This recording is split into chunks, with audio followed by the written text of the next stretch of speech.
What's going on, everyone? Welcome back to a long, maybe awaited episode of the Patriots Pulse podcast. It's been a while, but Andrew and I are here. We just hit OTAs. We had some Patriots news. We're here to catch you up on all of it. We're here to talk football, Patriots specifically. So before we get started, Andrew, how have you been? I know it's been a while. I'm doing great. I'm ready to get back into this. I mean, it's been probably 4 months since we had our last live show, aside from the first round live we did with Ben and Zach, but just me and you, it's been way too long. That is true. It has. I was gonna say the draft show, but you're right. Like just me and you just talking. Yeah, it's been a while, but a lot has I happened. A lot has changed too. Um, as you guys can see, both of our backgrounds are different as well. Andrew might sound a little more crisp than usual. Um, some upgrades, some downgrades on my end. But besides that, lots of Patriot stuff to talk about. We hope that you guys can interact with us, leave comments. We'll, of course, talk to you guys as well. And yeah, let's just jump into it. Yeah, so first things first, what we're going to start off with regarding OTAs is Mike Vrabel basically confirmed the joint practices with the Washington Commanders and the Minnesota Vikings.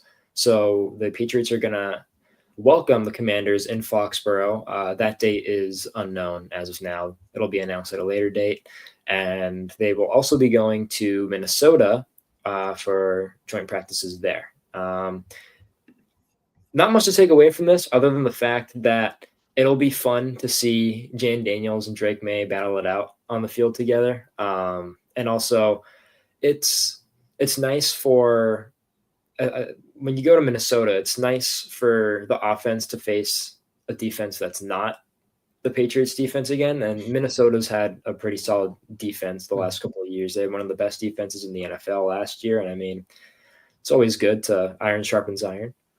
Yeah, definitely. And I do think that it being the Commanders is a bit more exciting just because of kind of like the ties that they still have to the Patriots. Like you have Jonathan Jones and Dietrich Wise just signed there. You have them passing on Christian Gonzalez to take Emmanuel Forbes. I know Emmanuel Forbes isn't there anymore, but you have Jaden Daniels who went before Drake May. So it's a lot of like small storylines that might not be a big deal, but they are something that you could just keep an eye on. It's extra entertainment. I'll put it like that. But in terms of the teams that they're going to play too, so like the Vikings, that's a fun team to practice against. I'm so excited to see Christian Gonzalez go up against Justin Jefferson. That's going to be exciting. Everyone's going to be following that if they ever match up against each other during practice. I'd assume that they're going to do that during 11s, that they're going to have their starters and the Patriots are going to have like their own starters. But besides that, yeah, there's not much to take away from it. Obviously, it's going to, like I said, it's going to be a lot of storylines to follow. And yeah, just get ready to go to war with Vikings Twitter and Commanders Twitter, because there's going to be a lot of little trash talking going on the field. And I know it's going to carry over to Twitter as well. You always seem connected to that trash talk. You sure it's not just you? Honestly, I try to stay out of it, and I just put stuff out, and then people come into my replies out of nowhere. Like when I got announced that the Raiders were going to play the Patriots week 1, a bunch of Raiders fans just appeared in my replies out of nowhere. I don't even know how. And, I'm just not going to stay quiet. I need to defend our New England Patriots 6-time Super Bowl champs. You know what I mean? That's going to be a fun game. I think it's going to be a lot tougher matchup than some people think. I think that most people think the Raiders are going to be lesser, trying to find the right word for it, but like just a lower level team that will play next season on the schedule. But I don't think that at all. Pete Carroll's a great coach. And I mean, they really retooled this offseason. Ashton, the big one, Geno Smith. They got Jack Besh to complement Brock Bowers. Brock Bowers, yeah. Yep. So it's going to be a fun game. Really good. Yeah. And don't forget what Geno Smith did to the Patriots last year. I'm just going to say that. Yeah. Well, yeah. All right. Well, moving on, we have really big news from today. Stephon Diggs was at Patriots OTAs practice Thursday. Patriots released their camera roll from the practices this week, and Stephon Diggs, what do you know, he was on there. Yeah, I'm surprised because I don't think we've seen photos of him on the field at any other like walkthrough, lower level walkthroughs when they were what was it? Yeah. What were this like voluntary just workouts? Like there was no photos of him on the field. To see him on the field is a big sign, and I think that he was probably extremely limited. But so I would put him in that same range as how like Jalen Polk. Jalen Polk was extremely limited because he's recovering from his shoulder surgery. Yeah. So you probably would put them in the same boat in terms of recovery, even though it seems like Diggs is like way ahead of schedule for any normal person that would have torn their ACL. So I think that's a very good sign for him getting like having a chance to play week one. I've been putting it out there that I think it's like without a doubt he's going to play week one. From if Yeah. you his YouTube video on his recovery, like he seems like he's 100% that he's going to be playing week one. But yeah, it's a big deal. It's really cool to see the number 8 out there. Sadly, it's no longer on Jawan Bentley, but what are you going to say? You know what I mean? Like it's cool seeing Stephon Diggs catching a football from Drake May at Patriots practice. It's like something you would have never expected to say. I know. I love the picture. I don't know if you saw the picture of him and Kyle Williams jumping up together in the end zone. That was awesome to see. Yeah. Yeah, it honestly looks like Stephon Diggs could play week one at this point. That might be a little early to say. We got to see how he progresses through the summer. But like you mentioned, Carlos, for someone who tore their ACL in the second half of the regular season, that's really impressive to even be limited at this point and being involved in OTAs. Mhm. And I think he only tore his ACL, right? It was like most Yeah, it most was like just his ACL. ACL tears, it's something else to go along with it. I think his was just the ACL. Yeah, Um, it was. that's a plus. I don't even want to talk about like leg injuries with the Jason Tatum injury, but nonetheless, Stephon Diggs looks like he can really get involved later in the summer during training camp. Yeah, I completely agree. Yeah, and so moving on to another receiver whose name was kind of popping on Twitter the other day was Kyle Williams. He was involved pretty heavily, according to multiple reports out of the Patriots practice, and he even had some great plays noted by Doug Kiet of the Boston Herald. And um, you'll hear my take on the Drake May interceptions later, but it's going to be kind of the same argument of like it's very very early into the off season, and OTAs is really the beginning of when they start to get everything going with the new scheme, implementing everything. And so not trying to overreact to anything, but I think it's very important to note that for any rookie coming in to a team, immediately getting involved with your positional group and just like standing out and getting involved early is really important, and you really don't see that from a lot of rookies. And I think Mhm. it's really important to note that Kyle Williams is doing that. Yeah, and I would say that the reporters couldn't outright distinguish who was starting and who was in what Yeah, yeah, lineup and everything. So we have yet to see if he was repping with the first team or if he was repping with like the backups. Like that's going to be telling. I'm actually really interested to see who they have going with the first team right now in terms of the wide receivers. From pictures earlier in the spring, it looked like it was like Kendrick Bourne and Demario Douglas and Keishon Boutte. Um, Obviously that was like a spring practice. You don't even know if they were probably they're. I guarantee they're probably rotating a lot of the receivers as well. As you saw in those spring practice photos, also like Wes Schweitzer, he was the starting left guard. Now Mhm. fast forward to voluntary OTAs. Now it's Cole Strange. So it's definitely a lot of movement. If Kyle Williams in general is getting some of those first team reps, I think that's a big deal. In all honesty, and it seems like he had a couple mistakes that led to Drake May interceptions. But like you said, we'll talk about it later. But yeah, and you also have to consider that he's a rookie going to the Josh McDaniel system, and people always talk about how tough that is for a quarterback. And there's a lot of wide receivers that couldn't get a hang of it as well. So that's going to be really important for him, and just to see if he cleans up those mistakes. It seems like he's still making like eye popping catches like every Yeah, once in a while. Like it's like a normal occurrence now that it's like, oh yeah, Kyle Williams did this really good thing at practice. Um, So we'll see how that goes. And to have him, is you pointed it out, like have him being mentored by Stephon Diggs. I think that's like the best thing for his career, especially early on. So I'm excited to see what that's going to do for him, because I think that having Todd Downing as a receivers coach, no offense to him, he said it himself that he doesn't know anything about like coaching, like actual footwork and all this and that. Um, Having Stephon Diggs there to supplement that, I think is a huge help for him and everyone else in the wide receiver room. So I'm really excited to see what he can do. Yeah, I think everyone in that wide receiver room is trying to pick Stephon Diggs' brain, aside from Definitely. like Kendrick Bourne, because they've never had a player of that stature Mhm. in the locker room with them before. Yeah, yeah. And also another receiver whose name was making the rounds on Twitter was Patriots undrafted wide receiver Efton Chisholm III out of Eastern Washington. I was listening to Patriots Unfiltered the other day, and the guys there they described him, Evan and Mike Dussault, as a Julian Edelman kind of prototype. He's a bigger Mhm. type of slot, and he was able to just stop on a dime after he caught the ball. He was able to just be quick and twitchy in his routes, and just a basic Josh McDaniel slot receiver. But he was heavily Mhm. involved in the slot, according to the reports out of the practice. He could be making a push this summer. He's one of those guys who could make a push at the back end of the roster, even just as a guy who's on the practice squad. Yeah, I do believe that if he gets cut and then they hope that he makes it through waivers, I think he's going to get picked up by another team. So I'm really hoping for him to make the Patriots team, because I think that's the only shot of them keeping him. But with him in particular, I think he's such an intriguing wide receiver, because they don't really have.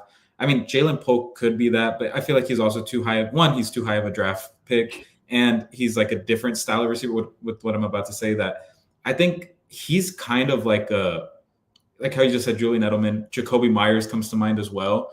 Mm. These types of just possession receivers that they're going to get open running their route, and that's all you need them to do. And they're going Yeah, to be like a reliable target. Someone like Jalen Polk, he has like the Jacoby Myers like body build, but he doesn't have that same route running as him. And then you have Efton Chisholm, who's kind of the same body type as Julian Edelman, but he has the route running of both Myers and Edelman. So it's like you can see him carving himself out a role. Maybe not this year, maybe next year, but just making the team with being like just by being a reliable target for Drake May. I'm really excited to see what he can do. I know he most of the like he caught 4 passes like at the media availability OTA, 3 of which were from my gosh, who's their backup QB? Josh Dobbs, and then 1 was from Ben Wooldridge. So he didn't rep with Drake May. mm, Um, Obviously, I don't expect him to be repping with the first team, but it is cool to see that he's just noticeable, and you're not hearing that much about like. No offense to him, I'm not like there's no random shot at one of our receivers, but like you don't hear that much like, oh yeah, John Giles got 4 or 5 catches yeah, at yeah, OTA. Like you're hearing his name, and that means something in all honesty. yeah. That's a very fair point. I don't. I think it's a little early to determine whether or not he'll get picked up off of waivers during I roster don't. cutdowns. But They had to pay him a hear that lot of money to get him on the team. Yeah, that's a fair point too. Um, yeah, I'm interested, Carlos, to hear your thoughts on how you think this receiver room is going to kind of shape out as we get close, as we near the end of summer in a couple months, and roster cut downs are happening. Mhm. Like, think they'll carry 5? You think they'll carry Yeah. 6? Who's on that 6? Um, like I mean, you said, it's like kind of hard to tell, especially early on. We'll see. The carrying 6 wide receivers, I think, is most likely, but I wouldn't be surprised if they just make a surprise cut or trade, and it's like everyone's freaking out, wondering what happened. I feel like that's not outside of the realm of possibilities when it comes to Mike Yeah, Vrabel. I'm Um, still curious of what's going to happen with Keishon Booty, because his name was apparently placed on the trade block earlier this yeah, offseason leading up to the draft in like the March area, late March. yeah. So The keep thing in with mind Booty, that he's an expendable name. yeah, the thing with Booty is that I believe is he in his 3rd year, right? Booty, yeah.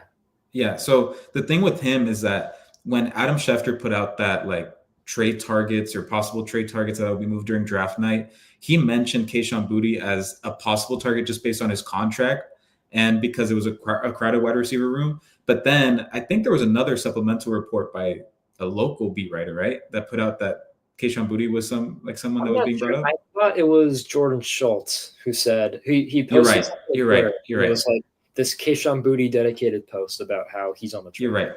You're right. But it was right after Schefter's post. So that's why I'm kind of like, man, maybe they were just throwing it out there, like not a real report, but just like an idea. But him repping, like how we were just talking about, like early in the spring, he was repping with the first team wide receivers. I think that says a lot. And I'm really interested to see what happens between him. Jalen Polk, we can't have a good say on right now just because he's been extremely limited. But Javon Baker, he had that really good catch against Gonzo that all the reporters were saying was the best catch of the day, an over the shoulder grab along the sideline. With him in particular, I'm really interested to see what's going to happen because early on when Mike Vrabel got hired, this was at the draft combine that a lot of the local reporters were talking about how him and Mike Vrabel have developed a really good relationship like quickly. And you haven't really heard about it much since then. But I do think, and maybe I'm reading too much into it with just one picture, but there were in the camera roll that they posted, the Patriots posted on their website from yesterday's OTA's practice, there was one photo of Javon Baker running off the field and giving Kendrick Bourne a high five. And I know it's like such a subtle thing, but Kendrick Bourne spoke about it. I posted a clip like a couple weeks ago that he spoke about it on a podcast that he struggled really hard to make a relationship with the younger receivers last year. And that tells me that it was Jalen Polk and Javon Baker because you never saw him posting with them. You never saw him hanging out with them. They rarely like spoke. If cameras ever caught them, they were never like really speaking to each other. So that one picture kind of tells me that something might have changed. We'll see. I don't know, but that gives me high hopes for Javon Baker in particular because it's like maybe he's changing his attitude and maybe he's changing how he's approaching everything when it comes to on the field stuff, off the field stuff. So I think it's a good sign just overall for him right now. Yeah, I think doing that, just getting as involved as possible, talking with Vrabel as much as possible, and building more relationships in the receiver room is the best thing Javon Baker can do because, I mean, Alex Van Pelt said it straightforward last season. He was having trouble lining up correctly in practice and just doing all of the little right things. And that I'm going to be wary about any Javon Baker news that comes out of training camp and just everything else throughout the summer. Cause time after time we saw Javon Baker make the catch of the day, quote unquote. But, and I'm not like trying to hate on him or anything. He was one of my favorite sleeper wide receivers, probably my favorite sleeper wide receiver of that draft class. I loved that pick. It's just the fact some of these guys, they have all the talent in the world. Javon Baker is arguably, before Stephon Diggs was there, arguably the most talented wide receiver in that receiver room. However, he just couldn't put it all together when it came to the scheme, the game plan, the little things of just being a receiver in the NFL. It didn't seem like he could get that down. And building the relationships with other guys in the receiver room and Coach Vrabel and other coaches is going to help him through that and going to help him learn more. And I think that is the most important thing he can do. Yeah, and that was like a big storyline too with Jalen Polk as well. That I'm talking about the relationship side of things. That he struggled like you never. There was that one report by Andrew Cal. It wasn't even a report. They just said it in passing that when they were walking through the locker room, that Jalen Polk was typically like by himself with his headphones on, not really engaging with anybody. And obviously, a lot of people turned it around, made it a bigger deal than it was. But like you said, like, having those relationships with people in your position group room, like that's a big deal when you're trying to navigate and mold yourself into an NFL player and just get accustomed to everything. And it seems like Javon Baker's taking, the opportunity to change his mindset and change his approach on things. And hopefully we see it pay off for either one of them, in all honesty. Both. Like that would be the best case scenario. But still rooting for him hard. Still rooting for him. Yeah. I mean, you should really root for any guy on your favorite team. You should be rooting for everyone on the team to do the best that they can. Although Yeah. you are allowed to hate on one of your favorite team's players. But so should we talk about the Drake May 4 interceptions now? I think that's the big thing aside from Yeah. the Stephon Diggs news that came out today. Do you want to give your thoughts first? Sure. So similar with the Kyle Williams thing, how I'm not going to overreact to or really react too much to anything that Mhm. comes out of OTAs or any practice this early in the off season. I'm not going to overreact to the 4 interceptions Drake May threw because they're still implementing the new offense. They're getting everything. They're getting every player on the offense. They're getting their feet wet. They're getting the ground just beneath them in terms of the terminology and just every little thing, like we were talking about with Javon Baker, every little thing that goes into the offense, they're still teaching all these guys. And keep in Mhm. mind, it's also for OTAs, throw the ball anyway. We're not going to run the ball. There's no running the ball. So just we're just going to see how everything works. So Yeah. just throw the ball anyways. Now I wasn't. We weren't there for the interception. We don't know exactly what they looked like, but still, nonetheless, it's you're. Why am I stuttering so bad? Oh my god. It's not something to really worry about unless it progresses through the summer into training camp and we go to the first day of training camp and we're like, oh, the offense didn't really do good today Mhm. at all. And Drake May did not elevate them whatsoever. Like, Mhm. then it's something to really kind of worry about and Yeah. really hone in on as you watch training camp pretty much. Yeah. Yeah. I agree. I do think it's one of those things that it's like, yeah, it's not a big deal whatsoever, but yes, it's something that you should keep an eye on just in case you see it happening in the future. With him in particular, I'm just like for the interceptions, a lot of the reports were like one of them was a miscommunication with Kyle Williams that like bounced off his hands or something like that, or like he didn't run the right route, something like that, and that's how I got intercepted. There was another one that they said it was like an obvious pass interference, and Yeah. the ball got tipped up, and that's why he got intercepted. There's another one that they were saying that it was Christian Gonzalez just made an insane play and he like read the play perfectly, and it's like that's why I even said it like having Gonzo and everyone takes it as like, oh no, it's only a blessing. Like it's a good thing that like it's a blessing and a curse at the same time because you want to practice certain things, but it's very difficult to practice certain things when you have an all pro corner on the other side of the ball. So it's like, yes, it makes you better, but at the same time, it's like you can't really practice too lackadaisical in a way. And yes, it's a Yeah. good thing at the end of the day. Like, don't get me wrong, but it's like if you want to try something different, you have Gonzo on the other side. He might pick you off. He might just break the play up. Reporters post about it, and then everyone kind of takes it their own way. So it's like one of those things that as long as it happens mostly behind the scenes and people don't really see it, yes, it's a blessing. But the curse part of it comes from people kind of making their own narratives about it because they're saying like, look how many interceptions he just threw. Christian Gonzalez caught 2 of them. It's like, yeah, I mean, what do you expect? You have an all-pro corner on the other side of the ball, and everyone said that Christian Gonzalez looked like the best player on the field. I don't want to sway it too much to Gonzo, but he's so good. He's just going to be elite as he Yeah, was yeah, always destined to be. exactly. Yeah. But yeah, it's also important to note that there's no refs during Hmm. these practices like in training camp. So DPIs aren't called, and it's something defense can get away with, and that's what makes being on the offense so much more difficult in these practices. Yeah, Early. yeah. And even in training camp too. Defense gets away with a Hmm. lot in training camp. But yeah, so what else do we have to talk about?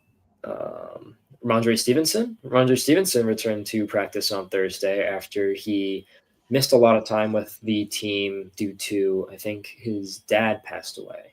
Hmm. Is that, yeah. Yeah. So his father passed away in March, and then his best friend, or like a really close childhood friend, passed away during the season. So it was like a lot of just bad things stacking up mentally, especially. And Yeah. so obviously he took the time he needed, and then he came back. Like Vrabel spoke about how he really wanted him in the building just so the team could support him and like his teammates could support him. He seems like he came, like obviously he came back. I there was one picture that was up of him that it looked like he lost like some weight. I might be wrong, but like he looked very slim. Obviously there's nothing confirming that, but just from the picture that I saw, he looked slimmer than usual. But like him in particular, I already if you watch Patch Interference with Andrew Callahan, I know you watch it a good amount. You told me about it in the other day Oh that you yeah. really enjoy that podcast. He I went on his segment at the very end and I spoke to him for like 10 minutes and I just literally just preached about how much I love Ramondre Stevenson. And I think that he's like in store for a very big season with Travion Henderson because I think that he's going to be. I'm not saying he's as good of a prospect and as good as Quinshon Judkins. I'm just saying he's going to be the Quinshon Judkins to Travion Henderson. And I think that both of them are going to be able to perform so well in the Patriots system in particular because Josh McDaniels deploys so many different running backs, and it's just going to be a perfect 1-2 punch. So I'm really excited to see what he can do. Obviously, I'm glad he's back. Hopefully, he's doing better. But besides that, yeah, like to have him back there practicing with Travion Henderson and kind of getting used to the system this early on is a big help because if you didn't see him there for like the next 2 weeks, and it's kind of like, okay, like this is a little bit worrisome, but we'll see what they do with, they just signed Travion Williams as well. The veteran running back from Cincinnati. They signed him to supplement Ramondre not being there. So I wonder if they're gonna keep him on or if he might earn himself. I don't know. They're on 91 for the roster, right? Yeah. Yeah. So they got to get rid of somebody. Well, they have one international player. Oh yeah. Okay. Yeah. So that's why. Norman. So they had a full roster. Okay, gotcha. Yeah, that was exactly what I was going to get into with Ramondre Stevenson because I believe in Tuesday, the media availability, either before or after the practice, Mike Vrabel said that Ramondre Stevenson is going to be a big part of what his team does. And I feel like Ramondre Stevenson kind of gets lost in the whole, Travion Henderson, that was a great pick. But also, I think some Pats fans believe Ramondre Stevenson isn't going to be here much longer. And they kind of write him off like, Henderson's the future. I don't necessarily agree with that, to be honest. Stevenson is a very good running back in this league. I feel like his main issue, well, obviously there's the fumbling issue, but that was only last season. Keep in mind. Yes, exactly. Well, he's had. I'm talking about like it was heightened. It was like really put on like the spotlight. I think the offensive line and maybe it was other things off the field that we mentioned kind of got to him a little bit, but multiple factors probably arose the fumbling issues. But I mean, I feel like his main issue has been his workload because every single year he's been here, aside from when Damian Harris was still here, towards the end of the year, the last few games, he's just looked gassed. He is not as effective, and having Henderson there to take that workload off, I think one, they complement each other really well. Two, it's a power run scheme for Josh McDaniels that's perfect for Ramondre Stevenson. And three, he's gonna be more fresh every single he's gonna be more refreshed every single time he touches the ball. And I think that is going to elevate Stevenson's game, especially for someone who fights through contact for yards. Like that extra energy that you have is gonna go a long way. And I think those two guys are going to complement each other really, really well. And I think it's going to be really fun to watch. Do you have any more thoughts on that?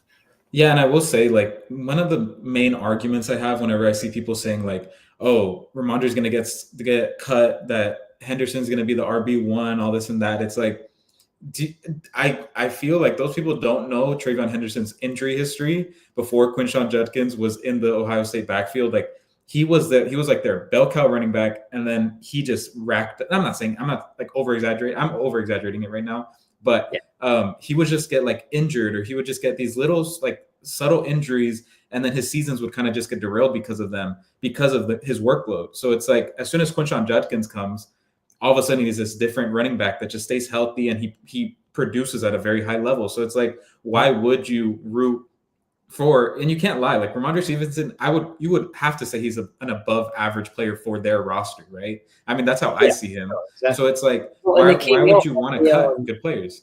yeah, no, exactly. And it came out at the combine. I think it was, I forget if it was the Herald or Mass Live who came out with it. It Is was it Demario Douglas and Ramondre? yeah, Is that Phil um, Perry? Yeah, Phil Perry said that. Phil Perry. So neither of the two that I meant. Yeah, NFL execs love Ramondre Stevenson and Demario Yeah. Douglas. They look at that Patriot offense before all the changes happened, and they said, those two guys, those are the two really good guys they have there.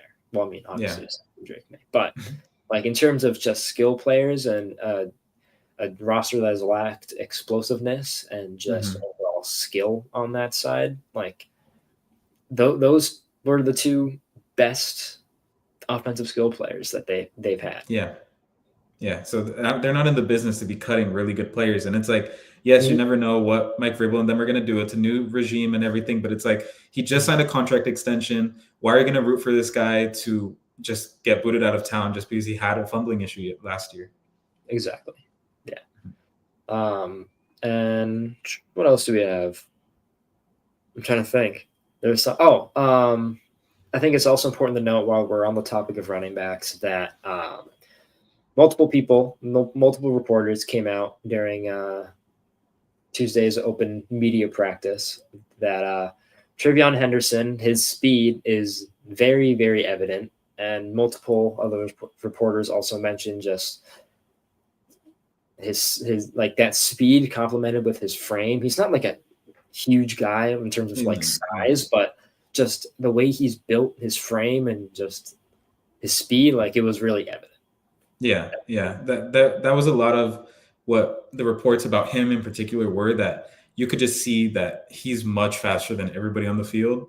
And that's something that's obviously exciting. But you also have to consider that Phil Perry was talking about how he was catching some passes out of the backfield. And there were some sets that they had that he was motioning out wide and lining up as a wide receiver. I'm not saying that he's playing wide receiver. I'm just saying like there were motions that he went from the backfield to like a receiver spot. So it's kind of cool to see what they're going to do with him. He's going to be a threat in the passing game. That's like the most obvious thing that right when they drafted him, everyone knew that's what he's going to like excel at in the NFL, hopefully. But yeah, like just having someone that can change up the pace and get them down the field. I've been saying this for the longest time. I truly think that they're going to have him just either taking the whole drive. We'll see how they do it. Like whether it's like for this drive, Ramondre's on the field, this drive, Trevion's on the field. We'll see how they do that. But I do think that they could easily have Trevion bring the ball all the way down the field, have Ramondre punch it in from inside the 10 or something like that. Like that's like the most like obvious way that I feel like they could use both of them. Obviously they're going to mix it up even more, but like it's really exciting to have that speed element that just can give you explosive plays and wherever you are on the field. Yeah, exactly. And I think it's time we give a little bit of love to the defense as our final talking points of tonight. And as always, if anyone watching has any questions, send them in the chat. We're more than happy to answer them. But going on to the defense, immediately on the top defense was Milton Williams, Christian Barmore, who I'm so happy for is back. Like actually participating, and he said that he expects to be ready for week 1 bearing any setbacks. That's awesome news. But Milton Williams and Barmore, and then Gonzo and Carlton Davis, all paired next to each other, or if you're talking with the cornerbacks, opposite sides of each other. They're all paired with each other, immediately getting run with each other. I'm so excited for this, for just the big top guys they have in their defense this year. The ceiling of this team. Ceiling. The depth is a little shaky, but just the guys they brought in, paired with Barmore coming back, and just one of the best corners in the NFL. Yeah, very excited. And I know some reporters were talking about how seeing Carlton Davis in person, you could see his arm length, that it's like jarring how long his arms are.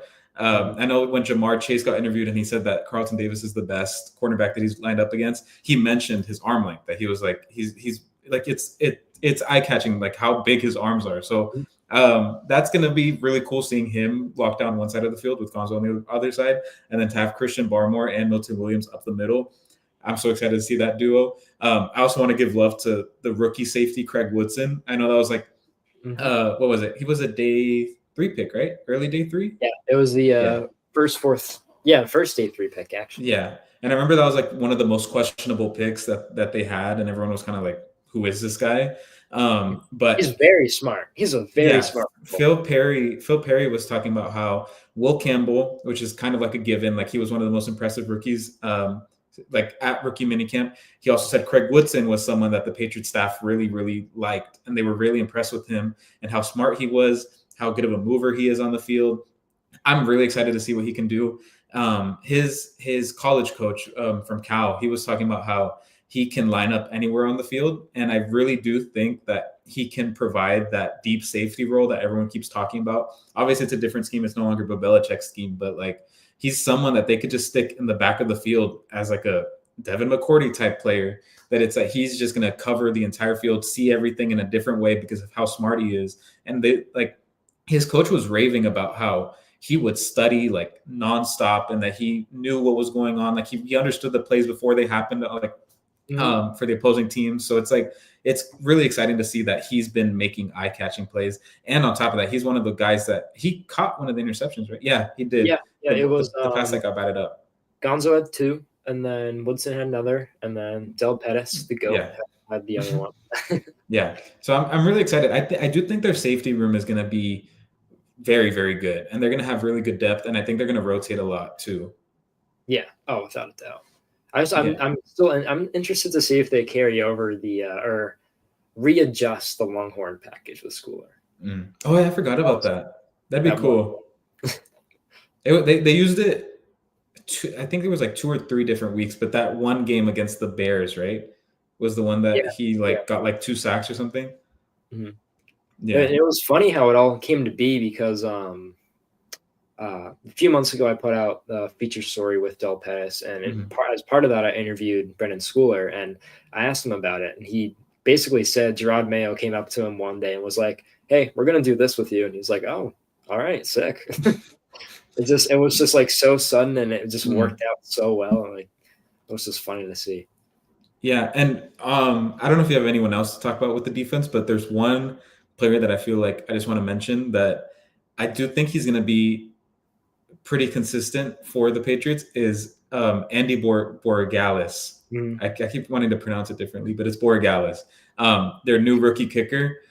The fact this is me probably jumping to conclusions, but the fact that he went 4 for 4 on field goals and John Parker Romo went 2 for 4 at the first day of OTAs, I just feel like that says something because that's the first time that reporters are there watching. Like you have the public, you could consider it the public watching you, and I Yeah. feel like that adds pressure to it. And I'm pretty sure they were indoors too, so maybe that changes it a little bit, but like he's someone that I'm actually really excited about because if they can find a kicker that's just like we have a kicker for the next however many years, like we don't have to worry about that position at all. That feels so much better rather than like every 1 or 2 years, like okay, who's the Patriots kicker? Can we kick it from the 50 or do we have to go for on a fourth down, like fourth and long? Like I'm really excited to see what he can do. Yeah, I mean he was automatic at Miami. Yeah, yeah, and yeah, I do like that point you brought up. Even like Nick Folk, he's only here for a few years, but it felt like he was here for a while, just because we were so bad for a while. But yeah, but like having a guy like Gostkowski to be your kicker for years and years and years and years, you don't really have to worry about it. It's always a nice luxury to kind of have, even if you have to pay a little more than you would Joey Fly and whatnot. But I think it's a lot more valuable to have that than Joey Sly. But, yeah. And if there's one other player that I want to point out, and this is just over, I'm not saying like watch out for him to become like a big part of the team, but I'm really interested to see what they're going to do with Jared Wilson because I was under the impression that Garrett Bradbury was starting with the first team. Like obviously I do believe that he's going to be the starting center as of right now. Like they're going to view him as the top of the depth chart, and then Jared Wilson can earn that spot. But I didn't realize until afterward that Jared Wilson was actually very limited at the open OTAs when the media was there. So I was under the impression that like, oh, Bradbury was getting like all the starting reps, and even when they rotated, like Bradbury was still on the field, and they just didn't want Jared Wilson out there. But it's because he was extremely limited. So I'm really interested to see what's going to happen with him, and if maybe, hopefully, like it's nothing serious with him, but like maybe next Tuesday when they have another open media OTAs, like maybe he's immediately going in for Bradbury. We'll see what happens, but I do think that he's someone that's going to slowly climb up the depth chart. And obviously, it's just like he's probably just one spot under Bradbury. Yeah. But you know what I mean? Yeah. I honestly thought Cole Strange would be the starting center, but they had him at left guard. And then right guard afterward when they rotated the position. So it's kind of weird. Yeah, I don't know what they're going to do with him. Yeah. Well, we'll see. There's really no conclusion to make at this point. It's kind of like, oh, we'll see what they do with him. Yeah. Yeah, I think Jared Wilson is one of those guys. He's not going to – I don't think he's going to start for you day one. I think – No. I think he's – I don't know. I think he's a midseason adjustment. I think he's a great player. I think he's going to be a great player for this team. And not just speaking off of optimism. He was one of the best centers in the draft. Yeah, he was the most one of the most athletic centers in the entire draft. In that draft. No, for this draft, I do think he was the best. Yeah. Aside from maybe like Gray Zabel, if he switched to center. Yeah, if he switches, yeah. But Jared Wilson was touted as being like an extremely smart football player. And if you're going to play center, like you have to be very smart. And hopefully that helps him pick up the offense and everything and like the protections. Yeah. I think for him in particular, I'm really interested to see if they're also going to try him at left guard, because what if they're rotating these guys? Like it was Wes Schweitzer, now it's Cole Strange. Like what if it's Jared Wilson when he gets healthy? Like I'm really interested to see if we're going to see that happen.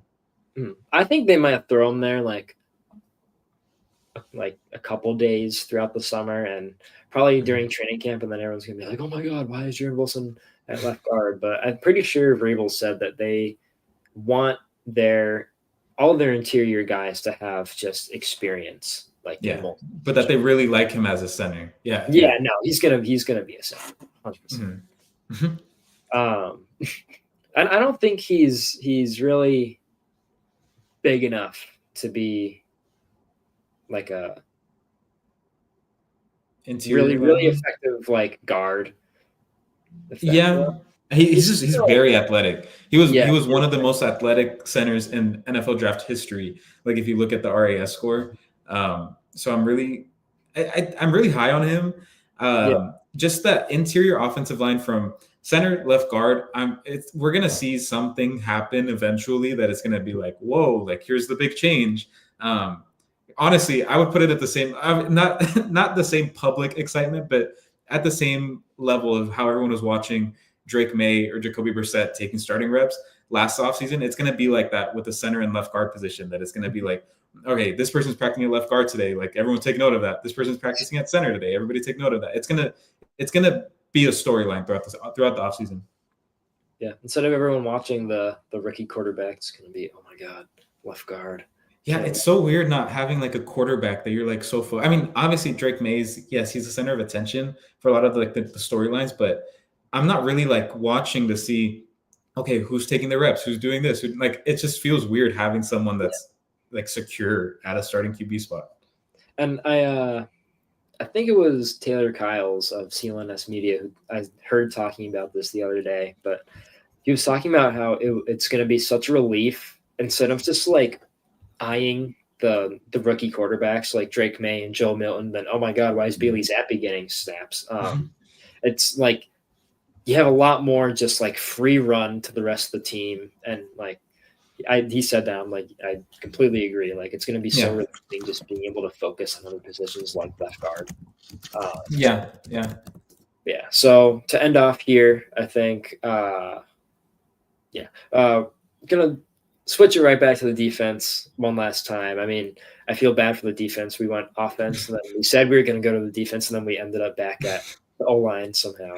So I think it's also important to note that fifth-round edge rusher, Braden Swenson, also made a couple nice plays during practice when it was available to the media on Tuesday. I think Doug Kyad put it out that he had an impressive pressure, and he also had a punch out for Mhm. I think it was during a catch. He kind of punched it out for I'm like not a sure. TD, but I'm not entirely sure. But still, it's really nice to see him stand out this early in practices. Yeah, yeah, I do think the rookies, someone other than I'll include Craig Woodson in it, but I do think one of their rookies is going to earn themselves a starting role or some like important rotational role that they're going to make an impact right away. Yeah, and it's always nice, or it's nice to see because they have such thin depth at Mhm. just a guy who can rush the passer.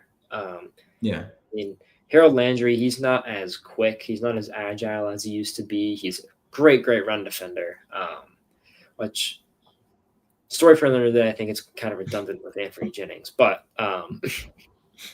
uh, in terms of pass rush ability, they brought in Chase on as that situational pass rusher, but if Chase on goes down, it's kind of similar to like Oshane Jimenez last offseason. We were like, yeah. oh, he's going to be that situational guy, and then he got injured really, really early. I think it was the preseason or like first game of the season. It was like for like one of the first weeks. Yeah.